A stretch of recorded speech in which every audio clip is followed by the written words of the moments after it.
Mahilig ba kayo sa pares? Pwede na kayo mag-unli pares sa inyong mga bahay. Simple, luto na, Totoong simple talaga itong dish na to kasi ilalagay mo lang lahat sa isang kaserola at antayin mong maluto. Simulan natin, lalagyan natin yung ating beef.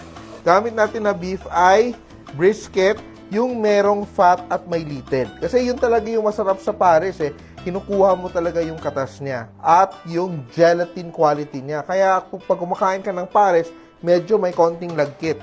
At lalagay natin yung ating maricados. Chopped onions, garlic, ginger, luya, dahon ng laurel,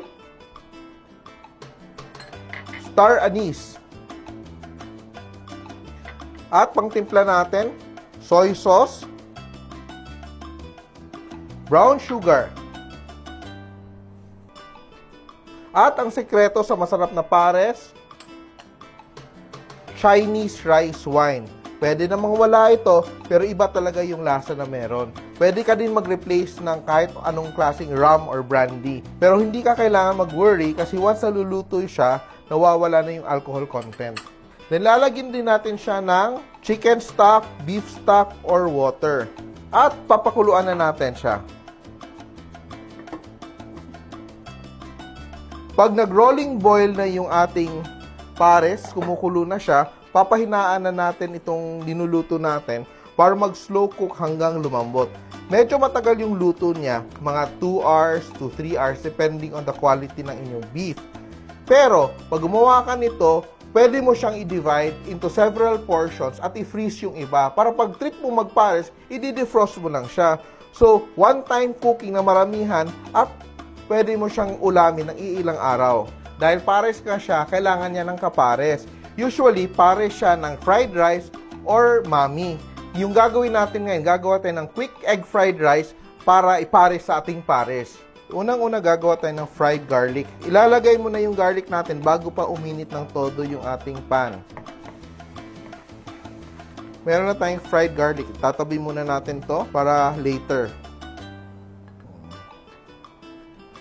Ngayon, gagawa tayo ng konting scrambled eggs. Mix natin.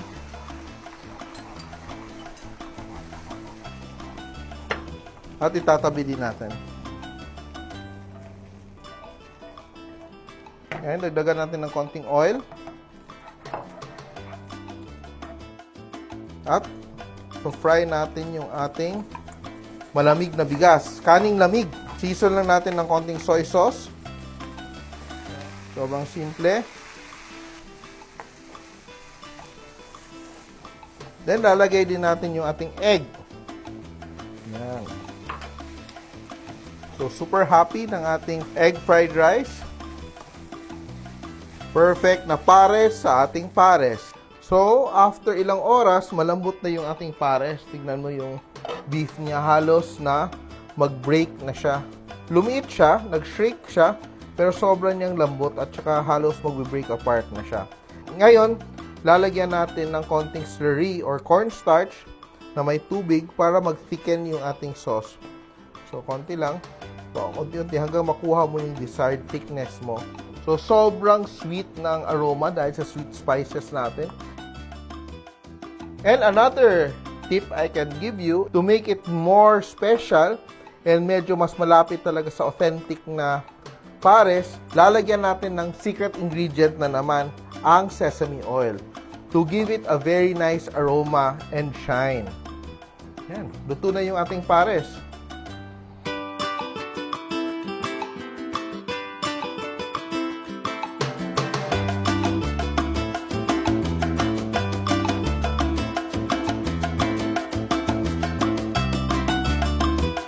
Beef pares, simple! Nagustuhan niyo ba ang video na to? Please share para lalong dumaming ating mga kasimple. And don't forget to subscribe to our Facebook, YouTube, and Instagram accounts.